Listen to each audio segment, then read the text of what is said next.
Okay, we're in the book of Ezra. So now it's the first year King Cyrus of Persia releases some of the Jews and the priests to go build the temple of the Lord. So they're going back to Jerusalem, about 60,000 altogether, about 42,000 of the originals, and then they've got maids and all that, and servants. So he strengthens their hand, gives them jewels, gives them the treasures of the Lord to go. And then you got a census of the people that went up, who had been carried away by Nebuchadnezzar, the king of Babylon, when they went to Babylon into captivity for 70 years. So this is basically 70 years later, after the Second Kings. You got all the families that went up. And it gives you a whole list of everybody and their kindred that went up. So they worked and built it, and they was building up the temple. And Joshua, the son of Jozadak, the priest, they did a burnt offering, as it was written in the law of Moses. So they had the law with them. They did a feast and did it continually, burnt offerings, and they built the foundation.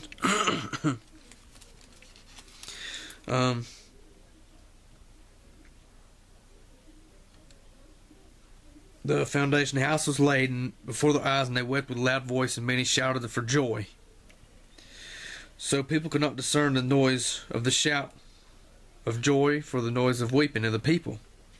And they shouted with a loud shout, and the noise was heard afar off. So now they had adversaries, their enemies around them. And they saw that was going on. And they said, well, let us help you build the house, for we seek your God. And they said, no, you'll have no business. You have nothing to do with us to build a house unto our God. So then they tried to weaken their hands and troubled them and hired counselors against them to frustrate them. So now Ahasuerus is the king of Persia, and the people around him wrote lies to him in letters saying that they're trying to rebel against him. So then he stopped the building. So it ceased until the second year of the reign of King Darius of Persia. So now the prophets Haggai, Zechariah prophesied to the Jews. So they started rebuilding the temple again. So the people saw it, and they said, who told y'all that y'all could build this wall again?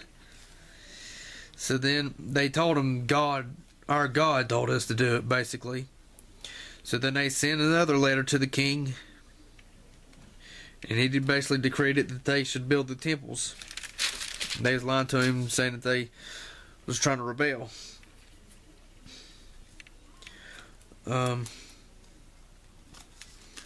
So then he sent them treasures to fill the house of the Lord.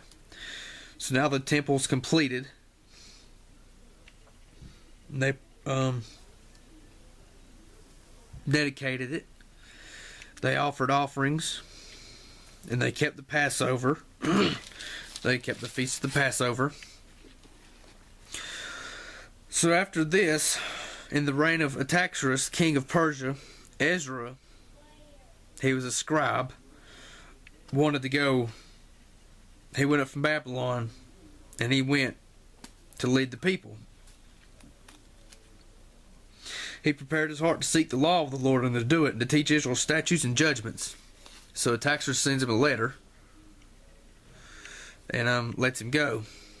So he takes his journey to go to Jerusalem. Then basically he seeked the Lord. He was ashamed to have the king's soldiers with him, but God was upon him. And he goes on his journey of getting to Jerusalem.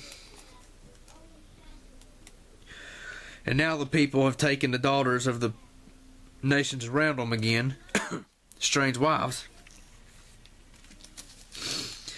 And Ezra arose from his heaviness. He rent his garments and fell upon his knees, spread out his hands unto the Lord. and repented for their sins for taking the strange wives, because it was against the law of Moses. And the reason for them getting stripped from their land was because they didn't obey the commandments of the law and serve other gods. So now they go back and then they take strange wives. So he tells them, y'all have trespassed. Why should we again break thy commandments and join affinity with the people of these abominations? Then the people basically gathered against him and wept very sore. And they said they'll put away their strange wives and all the children that are born from them. So they made a covenant and they cleansed the people. And they did their little thing of basically getting rid of the people that had strange wives and getting rid of the strange wives and the kids. Because the reason for the strange wives is not really by race, but for the fact that they get turned aside from worshiping the Lord and be brought into idolatry. And then it gives you a list of the priests and the sons of the priests that taken strange wives. So now they're getting back there and they've rebuilt the temple. And that is Ezra.